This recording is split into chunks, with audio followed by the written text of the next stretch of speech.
Hello everyone, আমি আপনাদের উত্তরবঙ্গের আপা আর নোয়াখালী ফেনীর ভাবি। তো চলে আসলাম নতুন একটা ব্লগ নিয়ে। তো সবাই কেমন আছেন? এই তো আজকে আমি একদম রেডি হয়ে সাজুগুজু করে একদম রেডি হয়ে গেছি। আমার চাচা শ্বশুরের বাসায় আজকে দাওয়াত খেতে যাব। তো বিয়ের মেলা দিন পরে, মানে বিয়ের হচ্ছে প্রায় 3-4 বছর পরেই প্রথমবারের মতো চাচা শ্বশুরের বাসায় যাচ্ছি।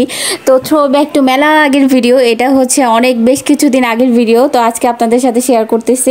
তো এই তো এখানে রেডি হয়ে গেছি, ননদ ভাবি যারা যারা আছে আমাদের ফ্যামিলি, ফুল ফ্যামিলি মিলে। আর এই যে আমার আনরোমান্টিক জামাই, তো তাকে আমি যখনই ক্যামেরার দিকে তাকাতে বলি তার চোখটা কেন জানি অটোমেটিক অন্যদিকে চলে যায়। আর এই জিনিসটা আমার খুবই বিরক্ত লাগে। আর এই তো চলে আসছি আমি, আমার ছোট ননদ, তো আমরাই প্রথমে চলে আসছি আর বাকি ফ্যামিলি মেম্বারদের জন্য ওয়েট করতেছিলাম। এই তো টুংটুং করে হেঁটে চলে আসছি।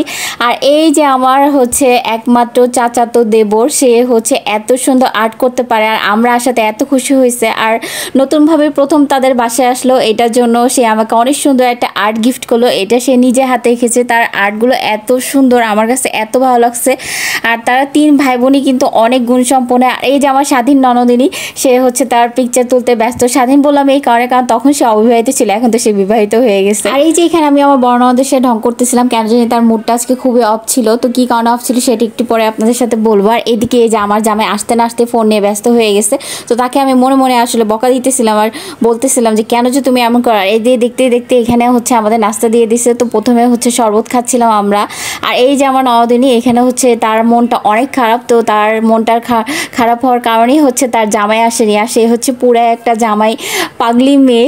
সে তিথুকু হেতি আসলে পুরো একটা জামাই পাগলি। তার জামাই যেখানে না যায় তার মনটাই তো সেখানে টিকে না, আর সে তার কাছে ভালোও লাগে না। পরে অবশ্য ননদের জামাই চলে এসেছিল আর ননদের মনটা অনেক ভালো হয়ে গেছিলো। তো এইখানে আমরা নাস্তা করতেছিলাম, নাস্তা কিন্তু আগেই হয়ে গেছিলো, অনেক ধরনের নাস্তা দিয়েছিল চাচি।